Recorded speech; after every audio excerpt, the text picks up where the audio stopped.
This is the Troll Patrol, live with Justin FREAKIN. Welcome to the Troll Patrol, live. It's a freaking Tuesday. And tonight I'm gonna start off the show a little different. I've got a bit of a personal story to tell. Something happened here in my neck of the woods last night. Now, let me rewind. Over the weekend, Sparkles and I got together and we decided we were going to go for dinner. Now, I shot down her suggestion. She wanted a chain Greek place. I'm like, no, I'm not feeling that. Let's go to our favorite barbecue joint. But apparently she had our favorite barbecue joint for lunch. So unfortunately, I did not get to go to Ted's Barbecue, which is my favorite barbecue place. And I'm really going to be upset with her if it turns out that was the last chance I got to go to Ted's Barbecue. Because I don't know what happened. But we've got some video here. This is Ted's Barbecue. And there was a man with a gun on the roof. There was a standoff that happened last night. Lasted all night. They still had the boulevard shut down this morning.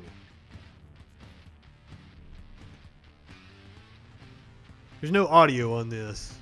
I would love to hear what the people in the car are saying. Now, this is on a local news site, so I'm assuming the people in the car are like, what the fuck? What the fuck?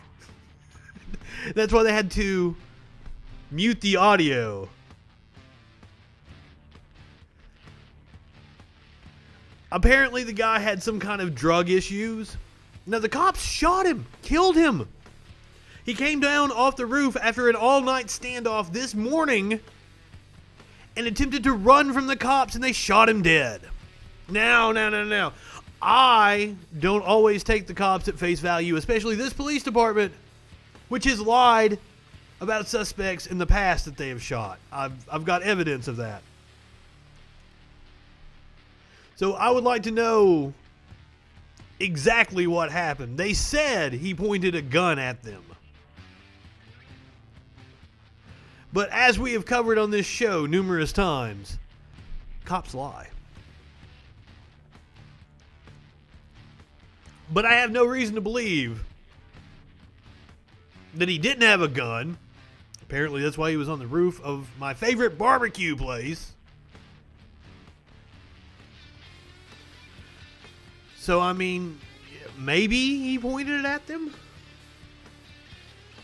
I tend to not believe the cops, though, because I believe that they purposely kill people just to not have to deal with them. So, hopefully, I can go get one of their fantastic smoked turkey sandwiches or one of their awesome chicken baked potatoes with their original white barbecue sauce on it. Oh man, I love this place so much.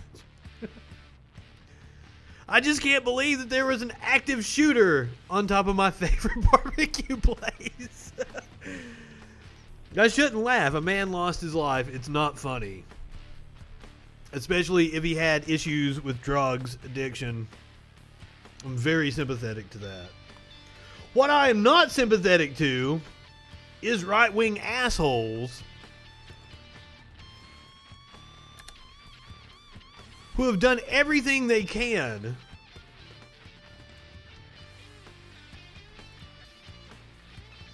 to block COVID relief and also to act like COVID is just a hoax.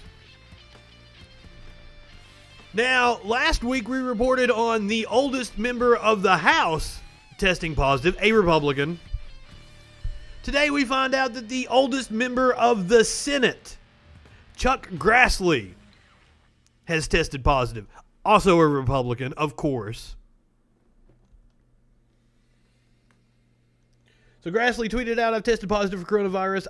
I'll be, I like that he used the B, not B-E.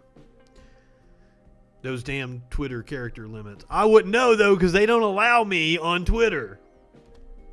I'll be following my doctor's orders, CDC guidelines, and continue to quarantine. I'm feeling good. We'll keep up on my work for the people of Iowa from home. I appreciate everyone's well wishes, prayers. Look forward to resuming my normal schedule soon. We all look forward to resuming our normal schedule, Chuck. But unfortunately, we have assholes just trying to make this worse. This is Dr. Scott Atlas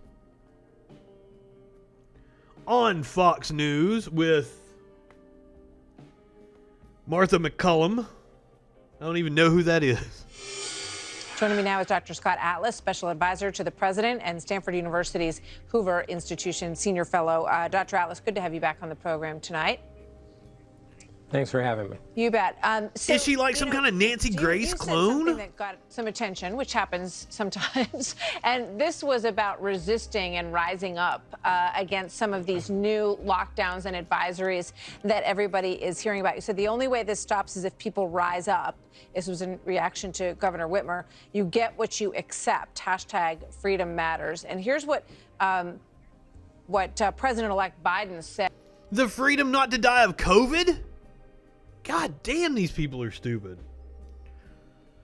I'm not excited about a Biden administration by any stretch of the imagination, but he's been spoon-fed some absolute bullshit.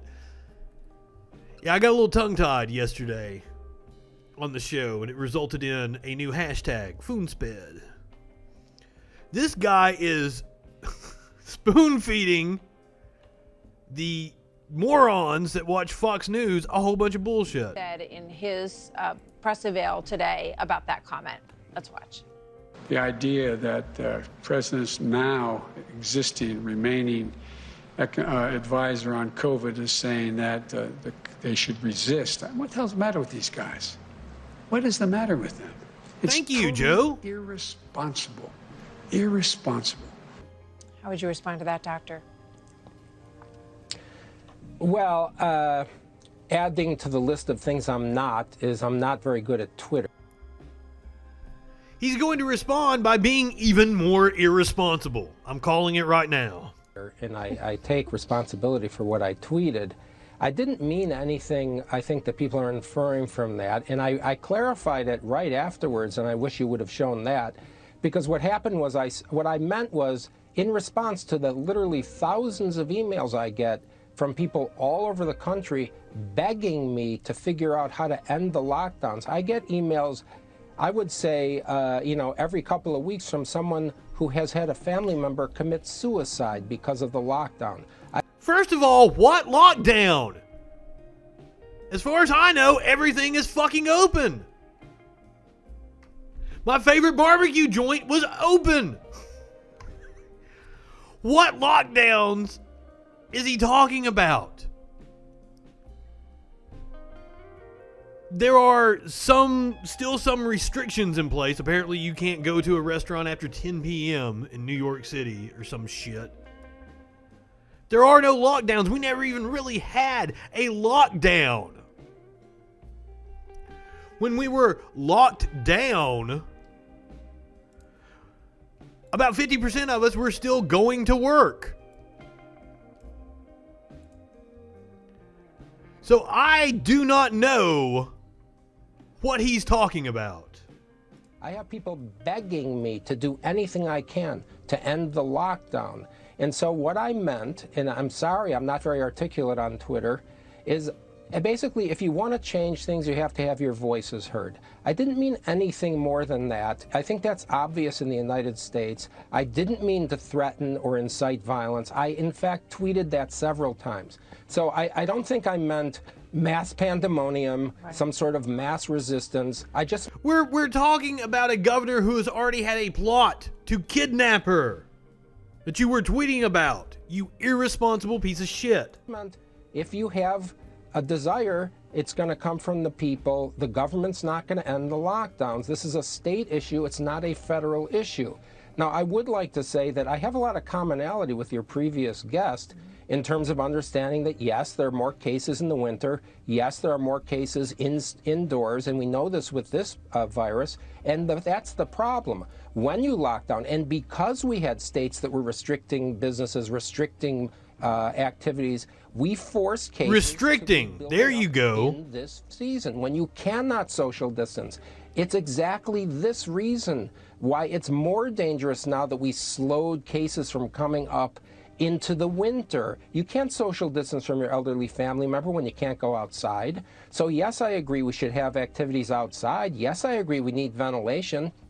Yes, we should reduce large group indoor activities, use social distancing. We need to protect our vulnerable, high-risk senior family members. So how do you do that? You want to restrict mass gatherings. How do you do that? With restrictions on businesses, correct? This guy is talking out of both sides of his ass. These things I completely agree with. There's nothing there that isn't agreeable. But what the problem is, I don't agree you should close schools. I don't agree you should not have in-person learning. I don't want to see the figure that 1 in 4 American college students, 1 in 4, age 18 to 24, thought of killing themselves in June. Pay them money. Pay people money to sit home and jack off. College students will be more than happy to stimulate the economy by buying a PS5 or a new Xbox and sit at home and play video games. That's how you slow the spread of coronavirus. Not by these haphazard restrictions on business, where businesses are still going to suffer outbreaks. God, I'm getting tongue-tied again. Businesses are still going to suffer outbreaks. They're going to see reduced patronage because there's a fucking pandemic going on. It's the government's job to help people. And you are derelict in your duty. Because of the lockdown. I have children that age myself. We know what they're suffering from with isolation. Yep. And this kind of isolation is one of the unspoken tragedies of the elderly, who are now being told, don't see your family at Thanksgiving. For many people, this is their final Thanksgiving, believe it or not.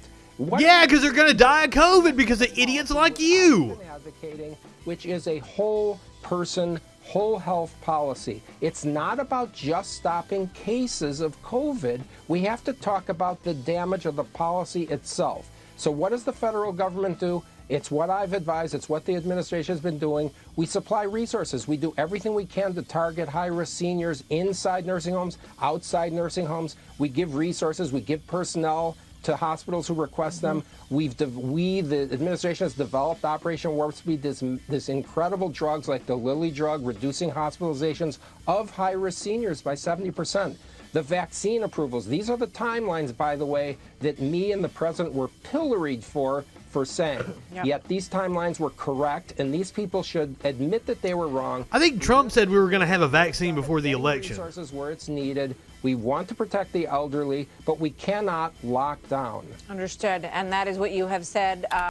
Once again, railing against these imaginary lockdowns, here is QAnon representative Marjorie Taylor Greene talking about how gyms are small businesses that have been devastated by the government-mandated shutdowns.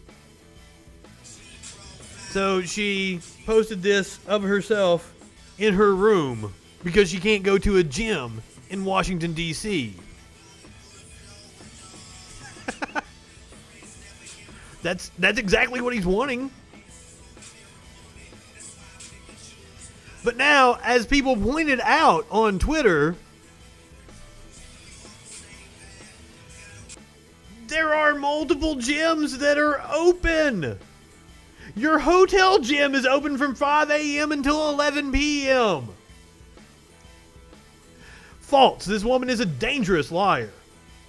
They have capacity limits for the reason Dr. Atlas just stated.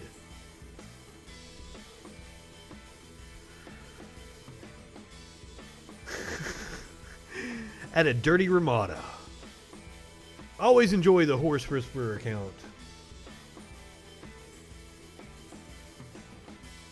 And here is a stunning statistic I saw. 300 companies that received Paycheck Protection funds have filed for bankruptcy. Why? Because we didn't do rent freezes. We didn't do mortgage freezes. And we haven't been paying people to stay home. So these small businesses that they claim to care about, now they don't actually care about small businesses. This is about keeping the multinational conglomerates open. Small businesses are suffering because the government isn't providing them the funds that they need to be able to weather this storm. There's no other way around it. And I'm tired of this fantasy world that the right-wingers live in. These people are not just morons. They're absolutely dangerous.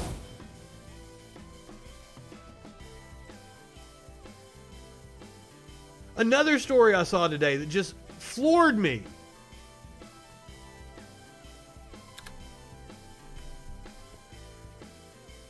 Mall Santas. The pandemic has impacted everyone's job this year. It's even forcing the hardest working jolly old man during the holidays to make some big changes.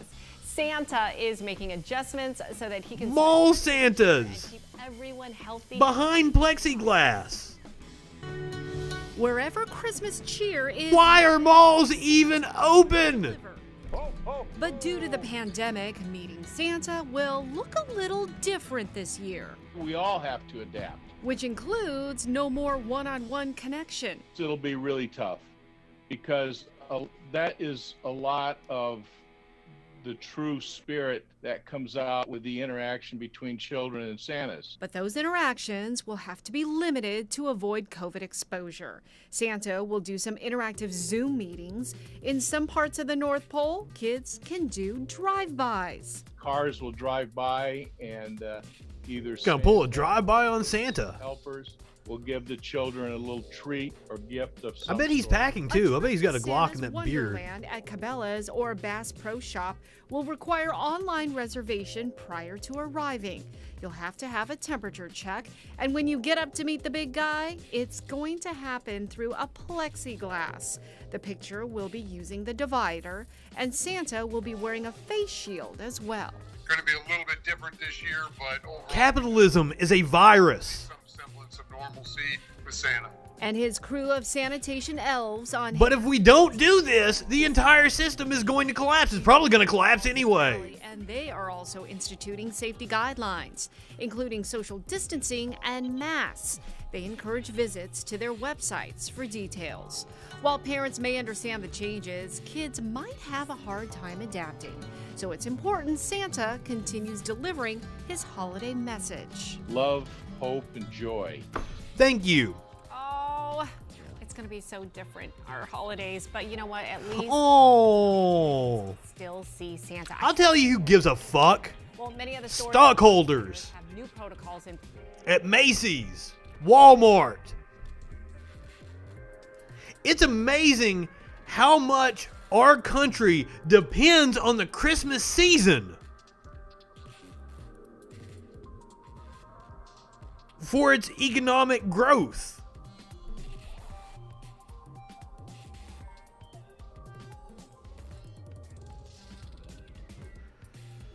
I don't know what to do here. Should we do the feel-good COVID story? Or should we do more dumb fucks talking about COVID? Let's do the dumb fucks first. Alright, so there's this thing going around about the Great Reset. It's this globalist conspiracy bullshit. And apparently, Canadian Prime Minister Justin Trudeau gave up the game. So let's find out what he had to say. This is from back in September.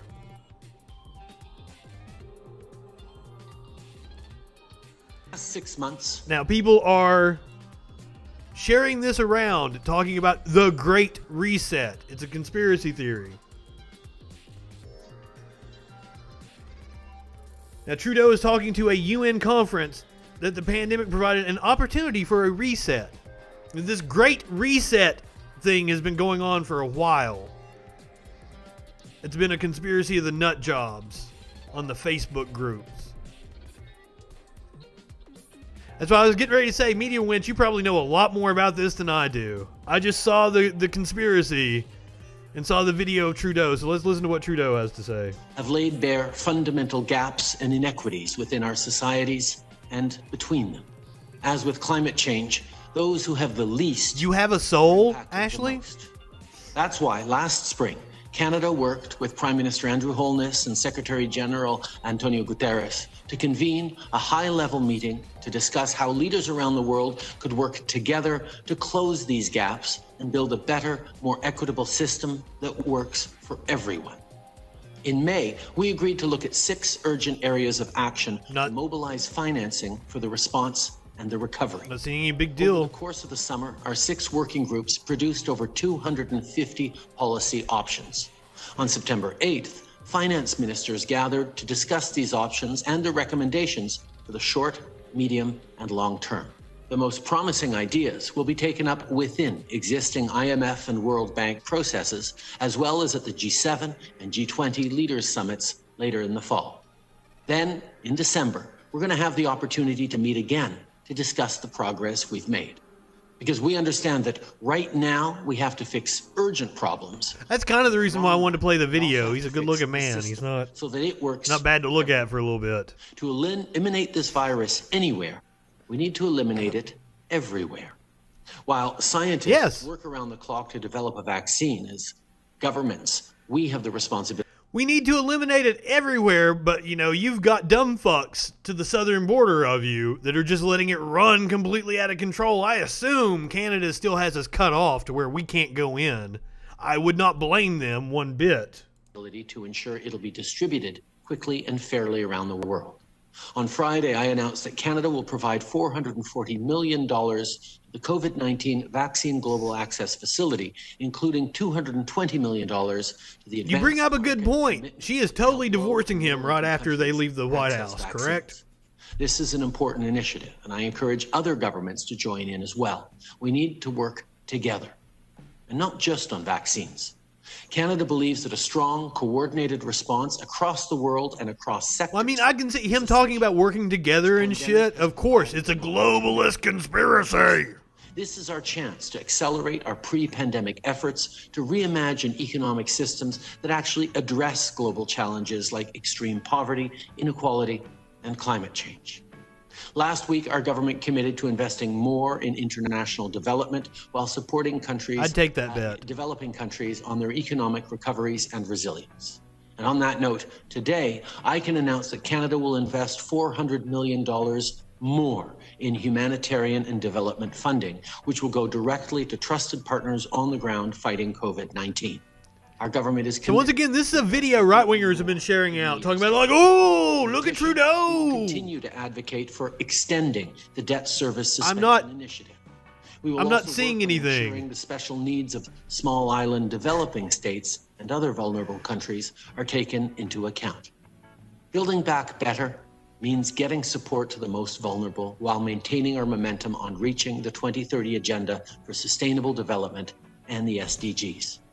Canada is here to listen. Yeah, honestly, I haven't really been paying attention to what he's saying. Result in the United States, and what are you doing to prepare for the potential international consequences of such a situation?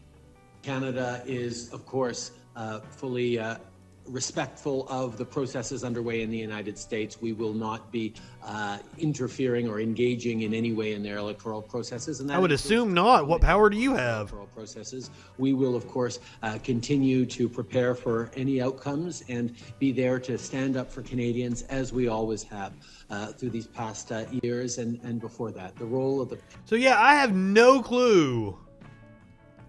Right-wingers are sharing this out as proof of some global conspiracy.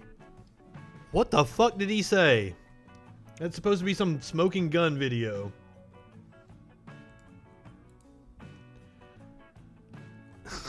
I don't know. Do you guys see what was wrong with that video? Let's go to another foreign country. Let's see what this guy talking about COVID logic Michael Chaves, and this is Mad Mix in the UK has to say. Hold on, what was his name? This is Mad Mix Conspiracies. So this should be fun. Touch on it again, guys, because it's making me sick. The ridiculousness of my government's COVID logic. Okay? You all know that my Prime Minister is self-isolating because Track and Trace pinged him. Boris Johnson. Because he was in a room with someone who tested positive for COVID-19. So he's self-isolating for 2 weeks in Downing Street. Seems he reasonable. He can still continue work. His office and his flat are both in Downing Street, so that's fine.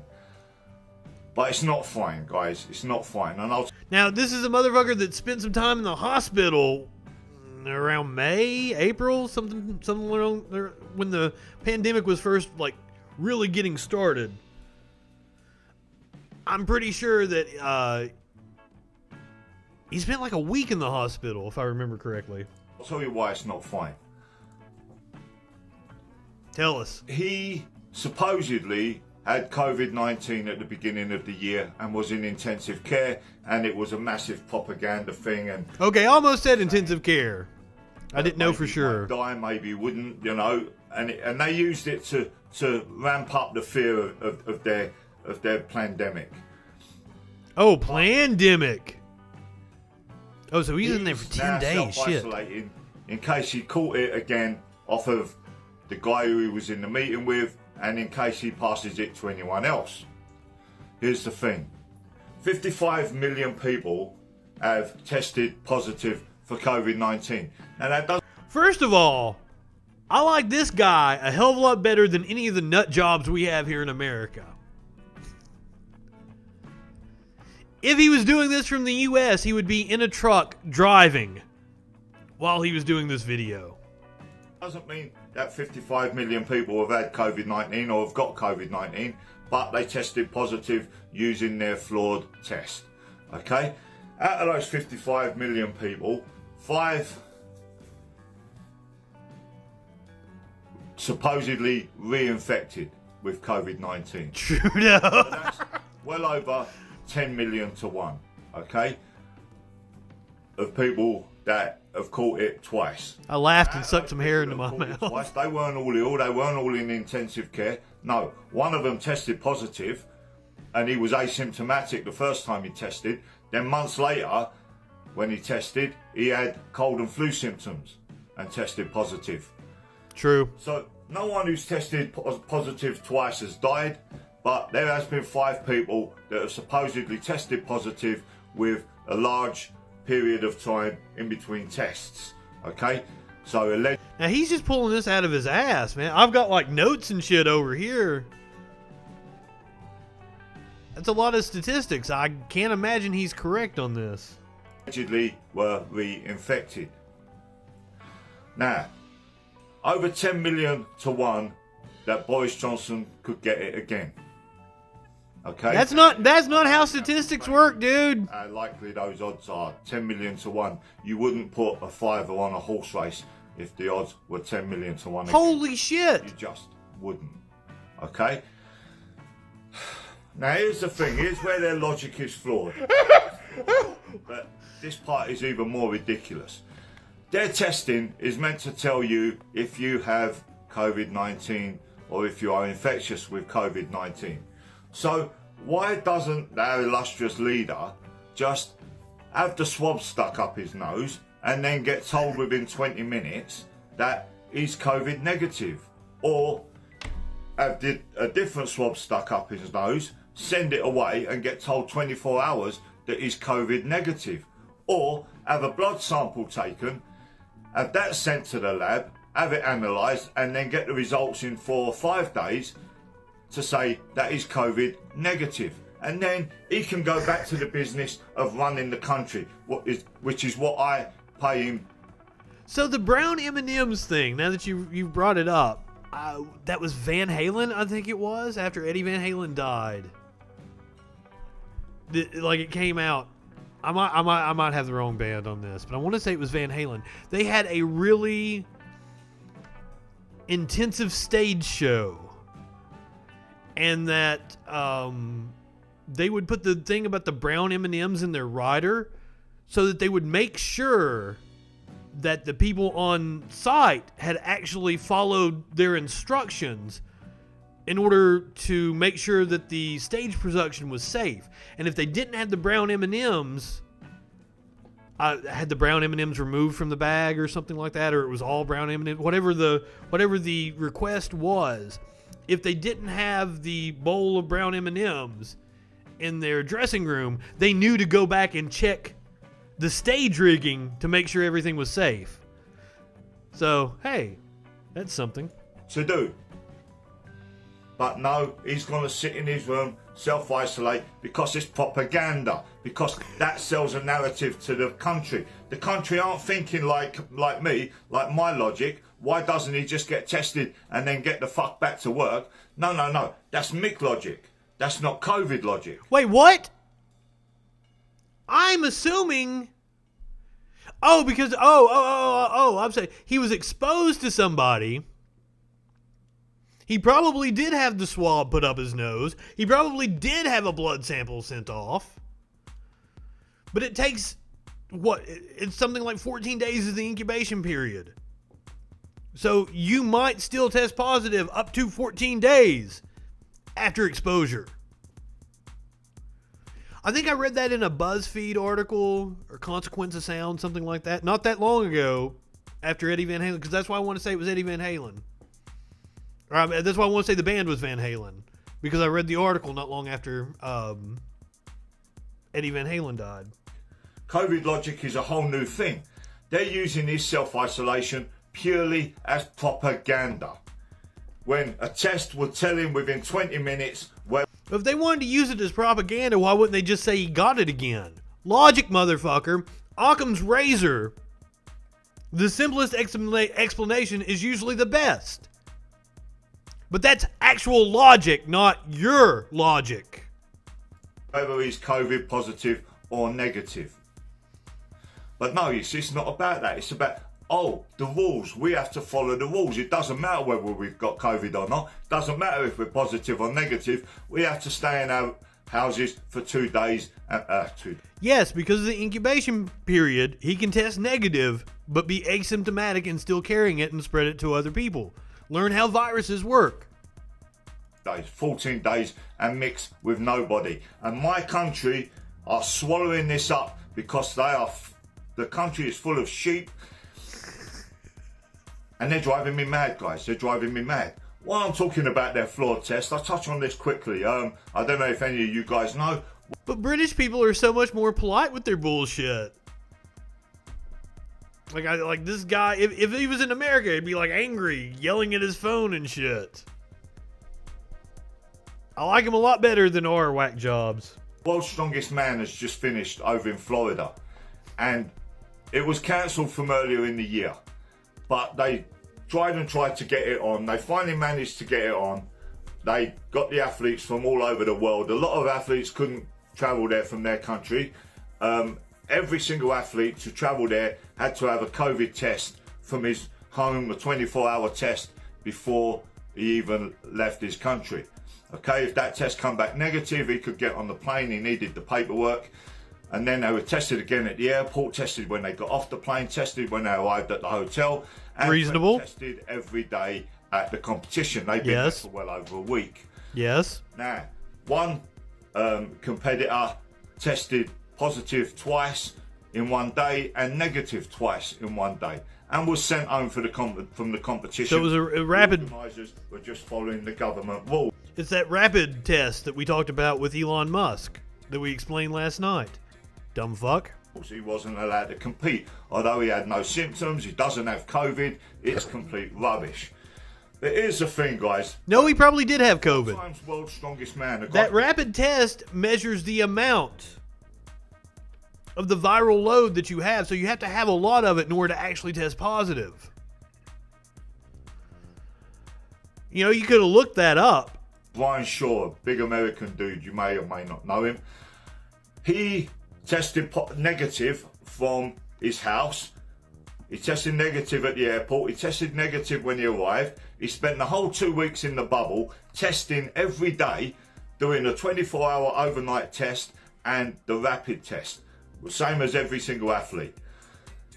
The last day of competition, which is well over a week of them being in their bubble, he fails the test, and they want to send him home. He can't compete. He can't finish the final. Incubation period.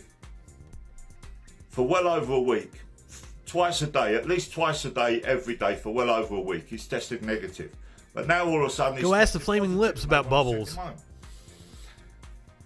So he was one of the favourites for the competition. Obviously, it's a conspiracy. So they retested. They retested a rapid test, the 20-minute test. They wanted to make sure that guy didn't win. They a 24-hour test, an overnight test, where he had to stay in his room and self-isolate for that period, wasn't allowed to mix with the rest of the competitors. As it turns out, both of them tests came back negative, and he was able to continue the competition. All right, let's hear from somebody who's not a complete dumbfuck about COVID, shall we? Let's hear from the Queen. Dolly Parton was on the Today Show this morning. Turns out she donated to the Moderna. I believe it was not the Pfizer, the Moderna vaccine that has a 95% success rate. It was developed at Vanderbilt University, and Dolly Parton was one of the contributors to that fund. I'm sure you've heard through the grapevine that you're trending this morning online for the Dolly Parton Research Fund's donation toward the COVID vaccine. So in the midst of all of this craziness that we're living, your dollars really are making a difference. Yeah, that's what I understand this morning. I haven't read up enough. They told me that just before I went on the air, that they may be asking me about that. So I'm just happy that anything I do can help somebody else. And when I donated the money to the COVID fund, I just wanted it to do good. And evidently that's it is. And let's just hope we find a cure real soon. Everyone needs to be more like Dolly Parton. I went to college in Tennessee. I spent almost a decade living in Tennessee. Anyone from Tennessee considers Dolly Parton a goddess. And for good reason. Now on to people who are less savory.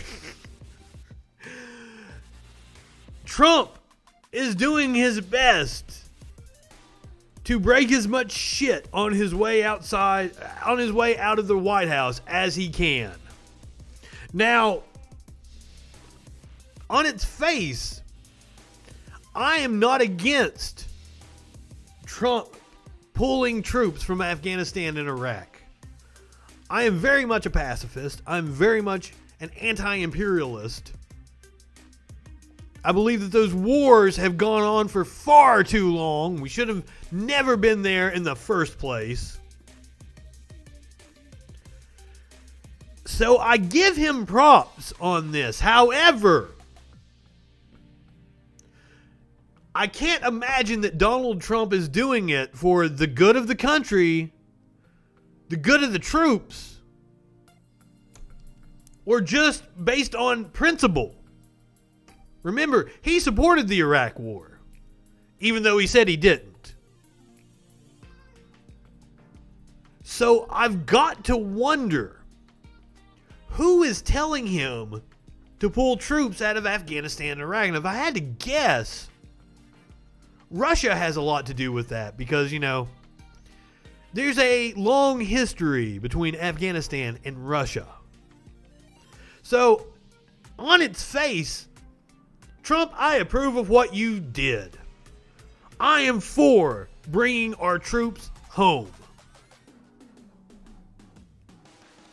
I've just got to wonder what the motivation is to draw down our troops. And now it's a bipartisan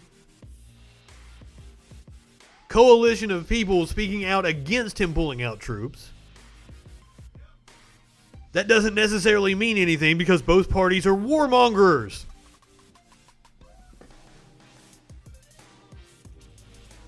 And everything else that Trump is doing before he leaves office,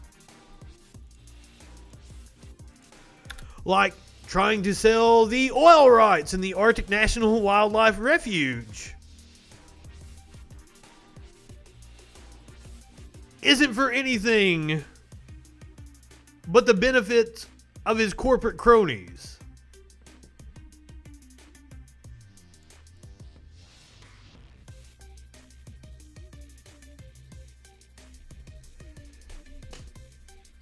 He is also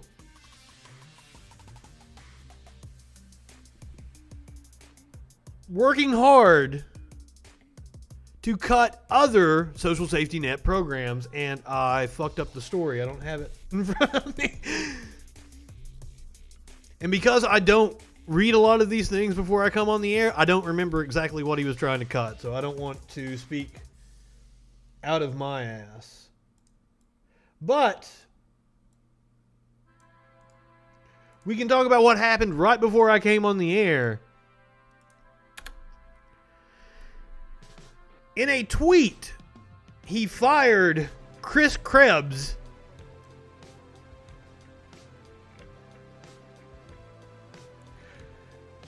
as Director of Cybersecurity and Infrastructure Security. He was the man that was in charge of election security. The 2020 election was highly inaccurate, and that there were massive improprieties and fraud, including dead people voting. That's not true. We went over that on this show. Poll watchers not allowed into polling locations. That's not true either.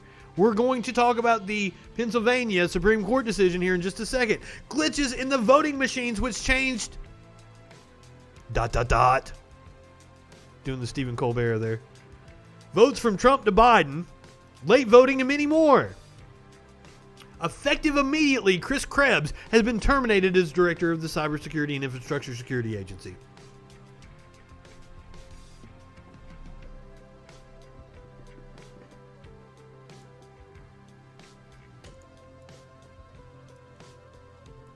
This is just part of their continued assault on democracy in this country. Now, let's listen to what Jim Jordan has to say. Jim Jordan, who you should not listen to about anything. If you don't know who Jim Jordan is, you should look him up and wonder why the hell he's still in Congress.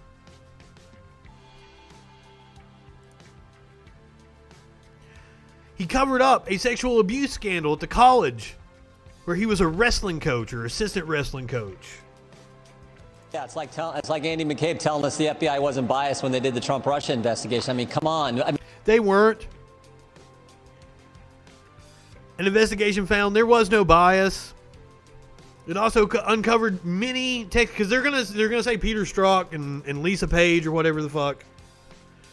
But they also uncovered several text messages of Trump supporters inside the FBI. I mean, they said the most secure election in American history. There are 73 million Americans who disagree with that statement. And there are 73 million Americans who are absolute dumb fucks that are a part of a cult and will listen to anything Donald Trump says. So why don't we just do this, Lou? Why don't we let the process work? Why don't we let the law work? It is. Why don't we follow the Constitution? We got 7 days until the Electoral College meets. So let's just let this play out. Today in Georgia, you had 2 counties. Now there are 159 counties in Georgia. You had 2 of them today.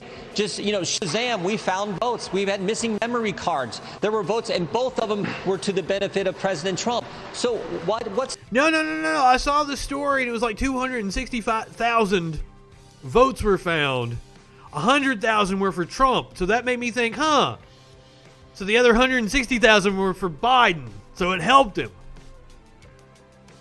The rush. We had 4 years of the phony Russia hoax investigation. What's not wrong phony? With 4 weeks of investigating this election with all the irregularities in all these key swing states? Let's just let the process play out. I think that is just common sense, and the vast majority, I think, of Americans get it. The only ones who don't are the mainstream. You are correct on that one.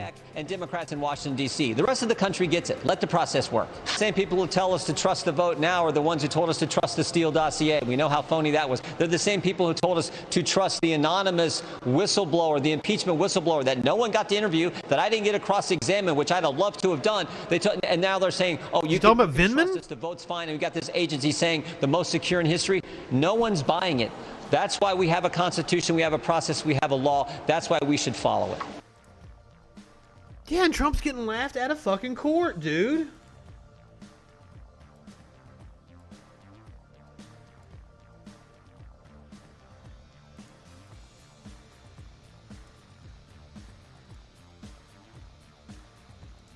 Just like this. Pennsylvania is one of the states that he was mentioning about irregularities. Top Pennsylvania court rebuffs Trump's campaign's vote count observation lawsuit. They took it all the way to the Supreme Court. Now, I saw before we came on the air, it looks like they are going to appeal this to a federal court. They may actually be able to get this kicked up to the Supreme Court, but it doesn't matter. Even if the Supreme Court rules in their favor on this, it's not going to change the results of the election.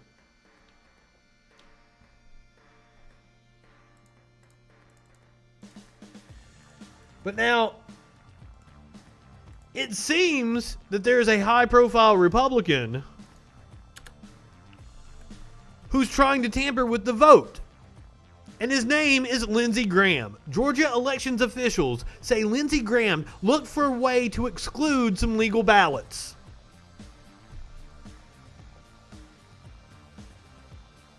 Now, Graham has denied this.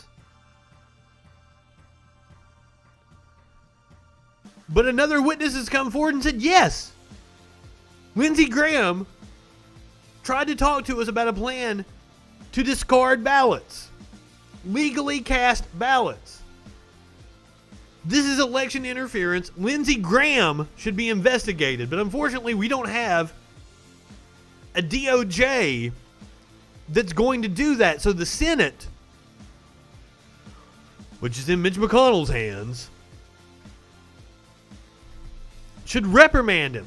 At the very least, there are calls for him to step down. He'll never do it. These people are absolutely shameless. Just like Rudy Giuliani, who apparently asked for $20,000 a day to do legal work for Trump. Now, that explains why they're sending out so many emails asking for money. Because fucking Giuliani comes at a high price. $20,000 a day. Now, Rudy denies that. Where did the original report come from? In a new report that he asked the president's re-election campaign for $20,000 a day for his legal services as the campaign seeks to contest the results, multiple people briefed on the situation told the New York Times that Giuliani made such a request. The newspaper reported that some Trump allies have raised concerns that the former New York City mayor is pushing for legal challenges in several states as a way to make more money. This whole thing is a grift. It's all about making more money. That's why that Sidney Powell woman jumped on this, raises her profile as an author. I wonder how many dumb fuck Trump supporters bought her books. Because they're never going to go to court and say that there was fraud. Because they would be perjuring themselves.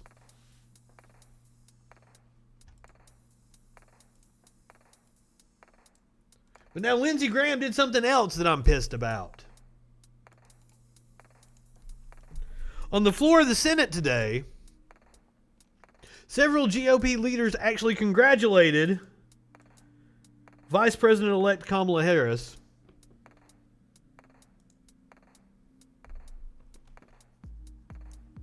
We'll find out after this ad here.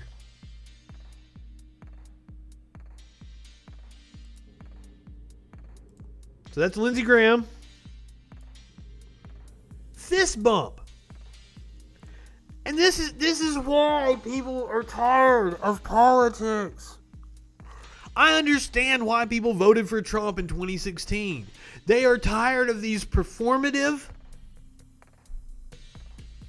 political theater bullshit. These people are friends. This motherfucker has been all over national news, trying to claim that the election that she won is illegitimate. And here he is, patting her on the back, giving her a fist bump.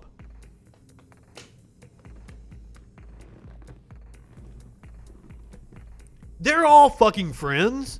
It's fucking class warfare. They are in the same class. You and I aren't in that class.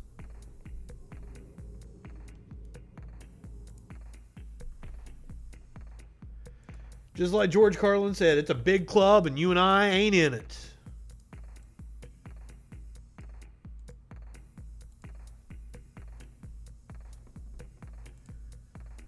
But you know who is in it? The tech giants. Jack Dorsey testified in front of the Senate today. First of all, get to work. Oh, kiddo's hungry. Take her a snack. Another online meeting. I can't turn it off. Get to cleaning.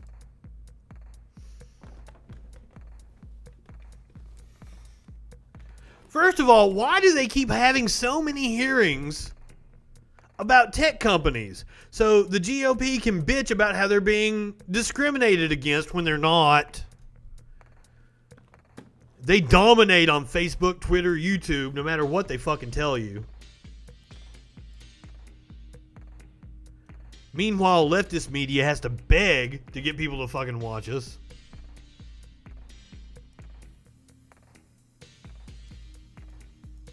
Oh. Materials, and yet you didn't block the distribution Here we go. Except your policies are applied in a partisan and selective manner. You claim it was hacked materials, and yet you didn't block the distribution of the New York Times story that alleged to talk about President Trump's tax returns, even though a federal statute makes it a crime to distribute someone's tax returns without their consent. You didn't block any of that discussion, did you? Our policy was focused on distribution of the actual hacked materials. Did you block the discussion of the president's tax return material? And in the New York Times case, we interpreted it as reporting about the hacked materials. Did you block Edward Snowden when he illegally released material? I don't have the answer to that. The answer is no. You haven't used this in a selective manner. Let me ask you, were you being a publisher when you forced Politico, another journalistic outlet, to take down their tweets on a topic that you had deemed impermissible? That I don't know what he's talking about. No. We were enforcing our policy and our terms of service. I'm not sure what the Politico story is. Oh, let's watch the puppies. Careful, Winston. I'm going to turn the volume off, though, because all these videos that you see like this are owned by these... God, I don't know what you would call them. There are these media organizations that try to find viral videos so that they can own the copyright to them. Anyone who's a content creator and has played one of them on their stream understands what I'm talking about.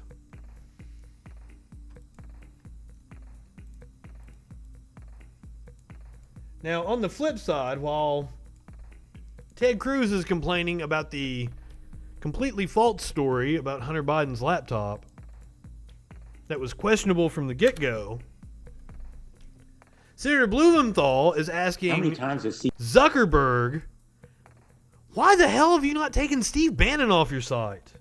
Steve Bannon allowed the call for the murder of government officials before Facebook suspends his account.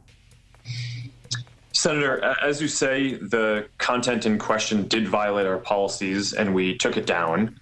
Having a content violation does not automatically mean your content, your account gets taken down, and the number of strikes varies depending on the type of offense. So if people are posting terrorist content or child exploitation content, then the first time that they do it, then we will take down their account.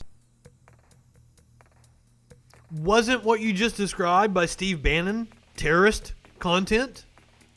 For other things, it's multiple. I'd be happy to follow up afterwards. We try not to disclose these. Down his account. Sorry, I didn't hear that. Will you commit to taking down that account, Steve Bannon's account? Senator, no, that's not what our policies would suggest that we should do. He just said their policy is against terrorist content. What was it Bannon said? He wanted to put Fauci's head on a pike or some shit?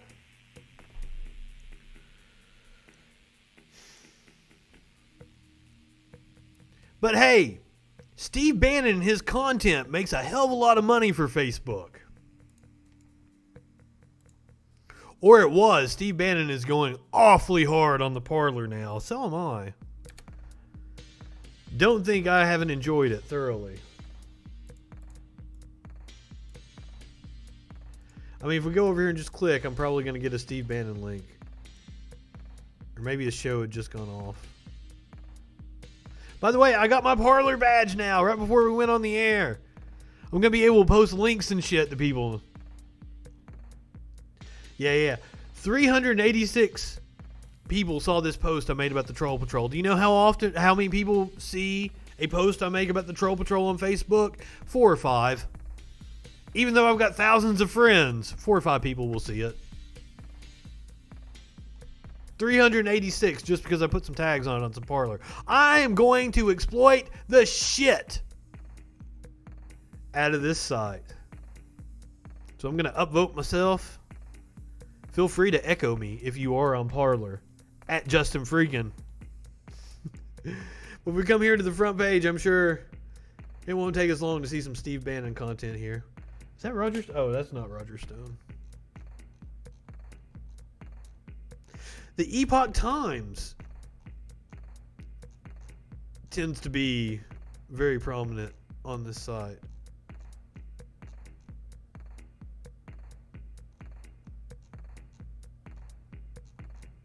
I must have just been seeing, like, right after Bannon went off the air then, because, like, I saw 20 posts by him. There we go. Steve Bannon's War Room. Let's see what he's got to say. With the mess down in Georgia, with the new lawsuit in Nevada, with being in federal court and arguing on 2 cases, right? 2 different sets of issues, constitutional issue, and then also the thing about the kill zone of the kill rate of the mail-in ballots. With Michigan, with now Wisconsin, which you say may be the lowest hanging fruit we've got, and in Arizona. Yeah. Is the Trump movement? Dude, man, like why? Like your green screen shit looks horrible. Just get you a flag that says right wingers are morons and hang behind you. Much better backdrop. I get a lot of people come onto the stream like, hey, are you a right winger? And like, I've realized now it's because it looks like I've got the Gadsden flag behind me. No, it says right wingers are morons. Has a doofy looking snake on it. Are we wasting our time? Is the President of the United States wasting people's time? So he just concedes? He's not wasting people's time because it's a fucking grift. He's raising money off of it, as we've already proven. That's exactly what Sidney Powell is doing. That's exactly what Rudy Giuliani is doing. And Trump wants to keep it going, so he keeps his profile up. And move on? Or do you believe, in your professional opinion, that there are enough states out here that are too screwed up to actually be certified, and that this could possibly not have 270 certified slates of electors? I don't know who this dude is or what his profession is, but I will hand it to Steve Bannon. When it comes to fraud, I trust his professional opinion. He knows all about it. For Electoral College votes to actually deem Joe Biden president or President Trump on 14 December? Yeah, so I'd say two things in response to that, Steve. One is that the National Republican Senatorial Committee may not care that much now, but they will if they don't stand and fight this here right now, because that will cost them. What I would say to them is that this is going to cost you your political careers anyway. Let's hope. If you don't address this right now. That's number one. Number two, no, he's not wasting his time. Would Democrats give this up? Would Democrats and their supporters give this up? That's what. Yes! Yes! Al Gore won the fucking election in 2000. He gave it up. Yes! God! Right-wingers are fucking morons. I would say to people. They would not. These states are razor thin margins. There's a lot of irregularities that are just not going to go away. People are not going to forget about them. I honestly don't believe. I am completely independent. That people don't want to. I stand for truth. Hatched out. You cannot go forward with this many questions and expect that the country's just going to come together, sing Kumbaya, and reunite over the next 4 years. That's crazy. That's crazy. There's enough here to keep fighting.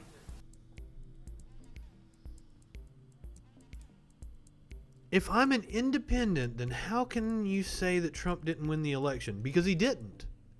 Because as we've covered on this show, his own lawyers are saying in court there was no fraud. Over and over again. Now, they may get on TV. Apparently, you're just joining us late. They get on TV and they say these things because Rudy Giuliani is trying to get $20,000 a day from the campaign. Sidney Powell is trying to sell her books. No. That's what the media is telling you. I'm telling you, Rudy Giuliani on TV. Sidney Powell on TV. But I can show you the court transcripts where they're saying, no, we have no evidence of fraud. I don't tend to watch the news. As I said, I can show you the court transcripts. I'll be happy to pull one up right now if you'd like. I'll have to find it. I wasn't expecting to pull it up here.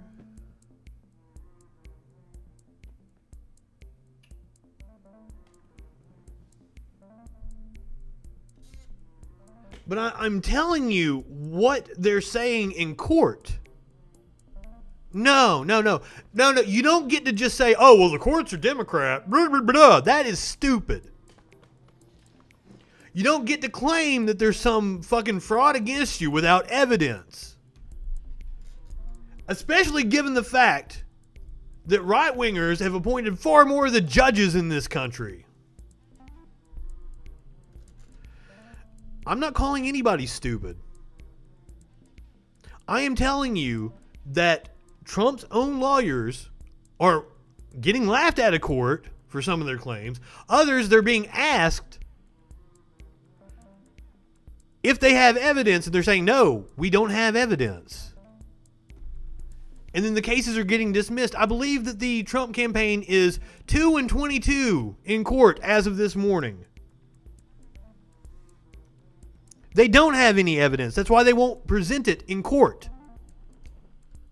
They may tell you that they have evidence on their little TV shows. But in court, where they are subject to charges of perjury, they're not saying it. Kiddo, the courts aren't Democrat. You have no good reason not to show evidence in court. That's absurd.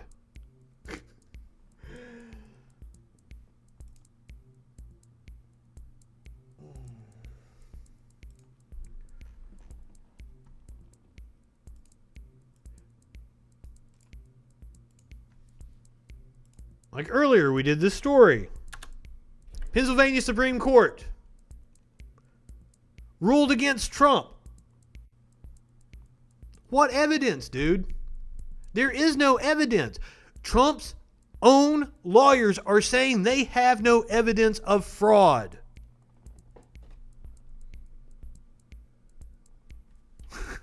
Okay, show them. Just like when Rudy Giuliani held the press conference saying that he had a guy to testify about fraud, the dude turned out to be a child molester.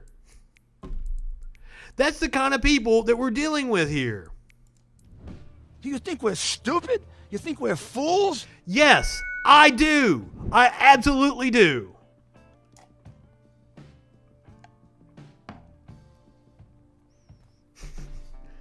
I'm sorry Democrats stole your memes.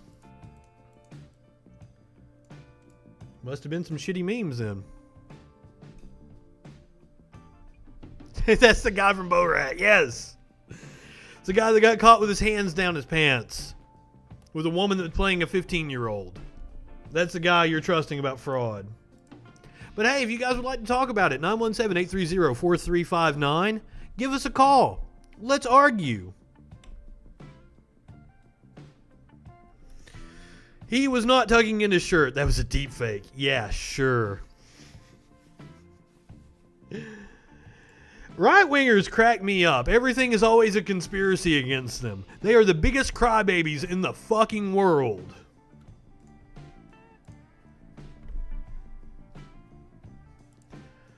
All right, so last night, I talked about the Louisville Metro Police Department in Louisville, Kentucky.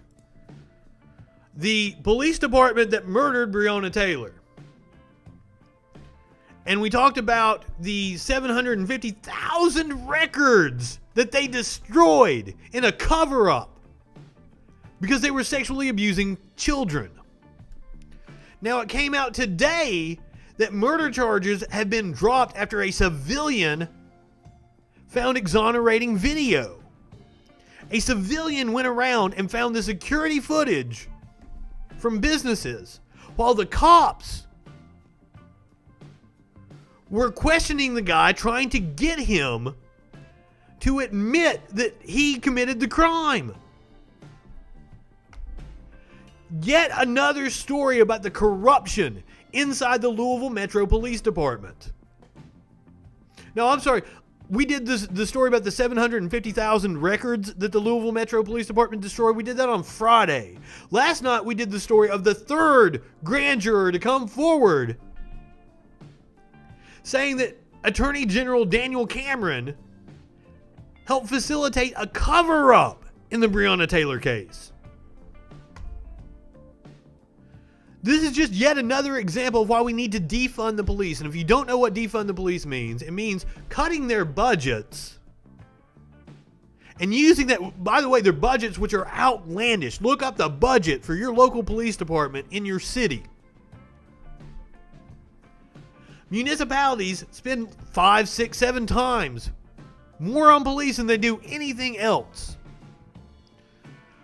We need to defund the police and take that money, which is outlandish, which they've been using. It's all a scam, guys. Our country is based on a military-industrial complex. We have defense contractors that need to sell their gear somewhere to keep them in business and keep making money.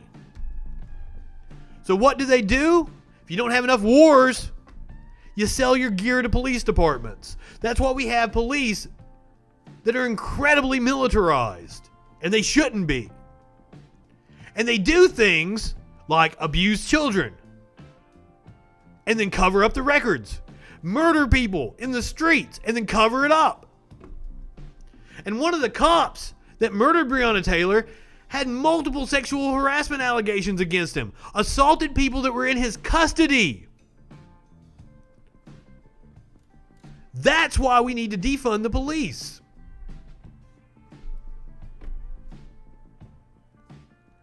Because I will tell you, as someone who has worked closely with the police, they are incredibly inept. They are borderline fucking useless.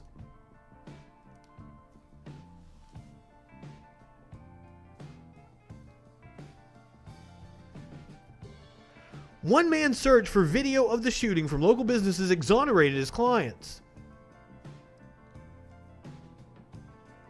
The officers were not the ones to recover the video, which showed a different vehicle than the one the four men were riding in. It took a civilian to go this simple step to look around and say, hey, we need to see video.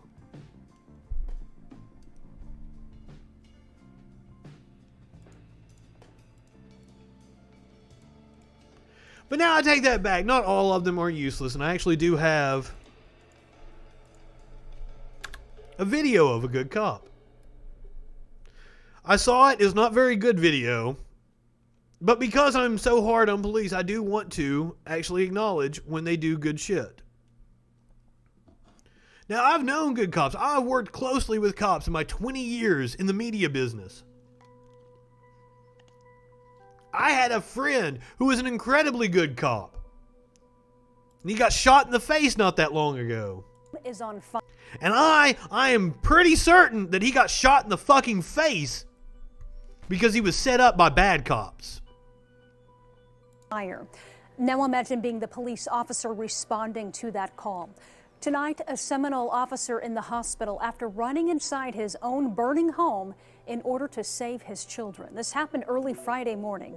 Neighbors of 33-year-old officer Anthony Louie calling 911 to report flames shooting from the roof. His wife had just left for work about an hour before, leaving the couple's 7 and 14-year-old children sleeping alone inside. Surveillance video captured on a neighbor's camera showing Officer Louie run first into the flames, vanishing into that fire. A short time later, he's seen shuffling them out the door to safety before collapsing on the front lawn. Officer Louie is now recovering at the hospital, suffering from smoke inhalation and burns on his face, arms, and legs. His home is a total loss. Fellow officers at the Seminole Police Department setting up a fundraiser to help. Within hours, they say donations started pouring in from all over the country. It has snowballed very quickly. Initially, we got calls from local community here wanting to make donations or help out any way they can. And next thing I know, we got people from out of state, officers from out of state, calling and making donations. As for the cause of the fire, investigators are still not sure. They think it may have been an electrical fire started on the front porch. Tonight, Officer Louie still has a few more surgeries to undergo on his skin. It's not yet clear when he's going to be released, but we're told he's recovering much faster than expected. Donations to the... Wow, isn't that the same girl that we saw on Fox News earlier? Or do all these anchors just look alike? So, mad props to that guy. Finally, I get to play a story where a cop was actually protecting and serving the community. It doesn't happen very often. I was kind of reluctant to play that video, though, because I'm very wary of propaganda. Stories that paint cops in a good light.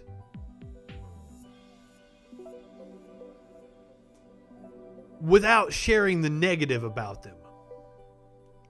But that dude is a hero. And heroes deserve to be recognized.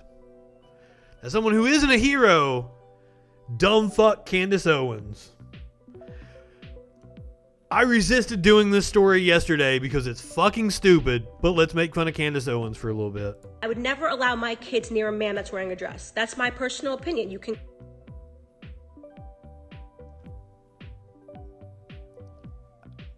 Why? For what reason? Call that however you want to call that. I don't need to be woke to pretend that this sort of stuff is normal. It's not normal. It's completely not normal. To feminize men and to keep pretending that this is progressive. It's not progressive. I said what I meant. There is no society that can survive without strong men. People are sitting here critiquing that statement. Show me the society that survived without strong men. You have a whole lot of human history for you to look at, right? Men, the role of men is to defend, it's the role to protect. So all of you men who are sending me pictures of you in a dress. Harry Styles is a fucking musician. and saying, oh, I'm still a man or I'm still a manly man. I am not calling on you when there's a world war. I am not calling on you when I'm in an emergency, okay? You can wear your dresses. Nobody has sat here and said, if you're a man in a dress, something bad should happen to you. I don't believe that. I believe people should live and do as they want. I bet your comment section says otherwise. Society to keep perverting things, to keep putting in the forefront forms of perversion, okay? Let me give you a couple of forms of perversion that people in Hollywood... I don't understand how wearing a dress is a form of perversion. Would like to promote, aside from men wearing dresses, which I believe to be a perversion. It is perverted to me. Why? I do not like seeing it. Yes, you said that. You don't like seeing it. Why? What reason do you have against it? And why are you, a conservative who is supposedly concerned with freedom, railing against somebody else's choices that have nothing to do with you, don't affect you in any way? Do you know why? Because talking about Harry Styles gets her views. She is a grifter. Plain and simple. That's the whole reason I'm playing the videos, because I'm going to get views on this story. I already know it. I hate that. But that's how it works. I am never going to promote it, and I'm not going to shove about that. A perversion is that Hollywood people, Hollywood elitists, also a bunch of women telling, oh, abortion's the best thing ever. Oh, I loved my abortion, Jamila Jahil, Miley Cyrus. Nobody says that whatsoever. Now, they may state that their abortions provided them the opportunity to become who they were, that they wouldn't be able to do it if they were saddled with a child. That's also a personal choice. Abortion, right? That's her thing, abortion cake. That is a perversion, right? Abortion cake? Women should be doing the exact opposite of that. Women should be nurturing. That is, women should think about, how do we protect our children? How do we raise children? Not how do we rip them out of our bodies and glorify that. Women who have abortions go on to become mothers at the same rate as every other woman in society. Just throwing that out there. They glorify killing babies. They glorify men and... A baby has been born. It's the termination of a fetus that has no feelings, no emotions. Dresses. They glorify WAP, WAPs, hitting the ground, 13-year-olds twerking and dancing, right? This is disgusting. This is everything the left and the Hollywood touches is a perversion. You cannot tell me, when is... Holy shit, this is literally the fucking plot of Footloose. Candace Owens has a problem with dancing. Last time you've seen Hollywood be like, let me promote this guy who goes to church on Sunday. That's a mass. There is a whole subsection of religious bullshit. I'm pretty sure Kevin Sorbo stars in all of them. So, not that long ago, Candace. Masculine man, by the way. People sitting here talking about, oh, masculinity means you want men to beat you. Like the dichotomy between wearing a dress. Like, if you don't wear a dress, that means that you beat women, is completely crazy. It's completely... Something's completely crazy around here.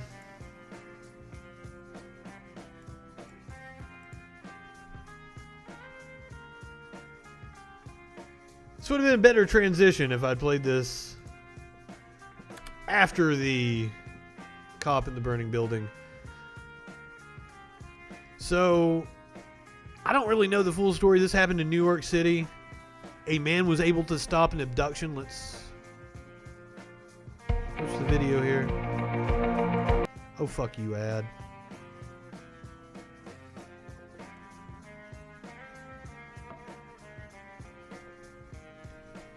Man saves woman and baby from attempted kidnapping. So, and it was caught on video, so this should be really good.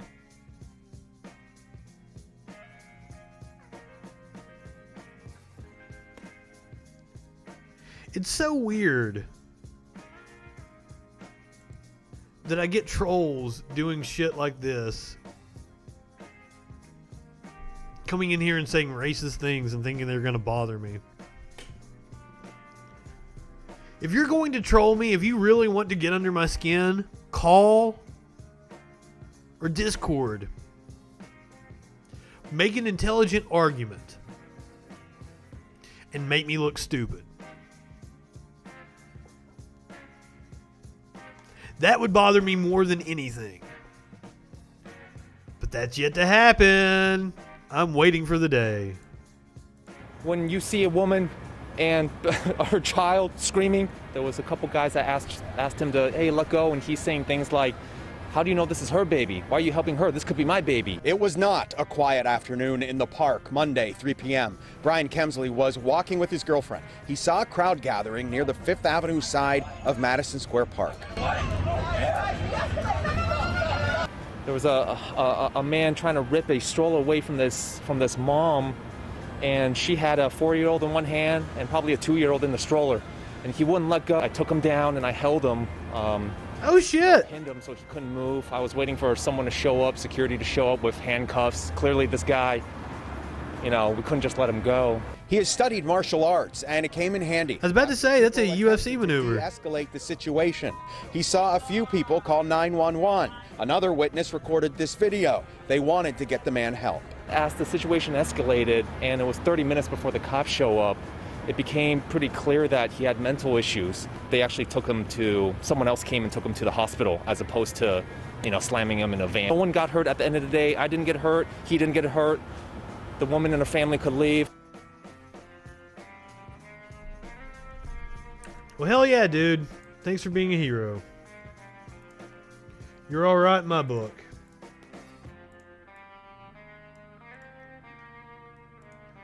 Couple more fun stories for the night.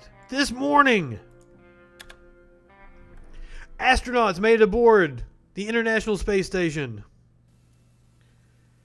Now, the rocket took off on Saturday night. I know I was very, very hard on Space Karen on the show last night. First across the hatch, Mike Hopkins. And here's Victor Glover. You heard the crew here, the team here in Mission Control cheering to see them come across the hatch. There's Shannon Walker. I hate Space Karen, but these guys are cool. And finally, Soichi Noguchi bringing up the rear. 4 new members, bringing the total Expedition 64 crew to a total of 7. Ready to increase the space station science and get to work. So hell yeah, I believe that's the second crew they've sent up to the International Space Station in the last couple months.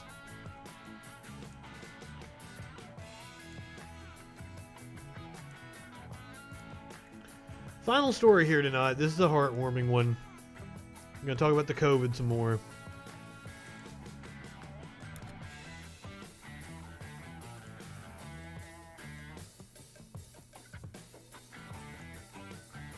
Well, shit. Here we go. Kindergarten music teacher goes viral for her wholesome song to keep her class feeling together. Hello there. How are you? Aww. It's so good to see you. We'll sing and Defund the police and give this woman a raise. we're all here together again. How was that? Could you hear the piano? Did it sound nice? Good, good. I'm so glad. All right, boys and girls, we're going to try this. Mom! I told you. Mom, can you say hi? Oh. They're both music teachers. And Rusty's a music boy. You guys, these comments and view and everything, just the overwhelming support has moved her. And it's moved me too. It's moved all of us.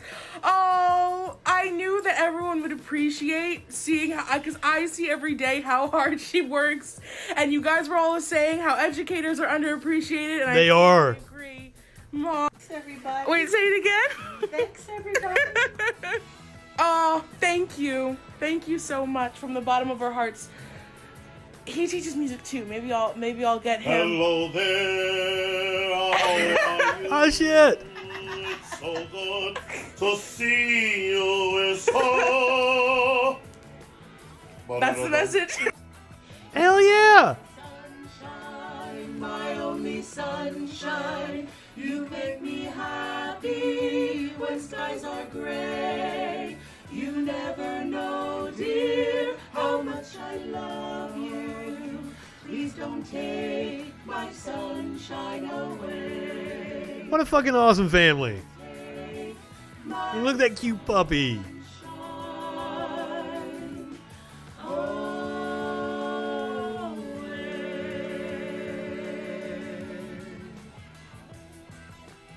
Hi everyone, this is how the welcome song goes. It's between the teacher and the students in a call. Oh yeah, let's hear it. Hello there, how are you? How are you? It's so good to see you, We'll sing and be happy, we're all here together again. Thank you guys so much for... More of these people on Facebook, less of Steve Bannon. Please. Please. Alright guys, that's going to do it for me tonight. Go ahead, light one up, tip one back. It's alright to have a little fun before you hit the sack. I'm Justin Freakin. We will see you tomorrow night on the Troll Patrol. Live.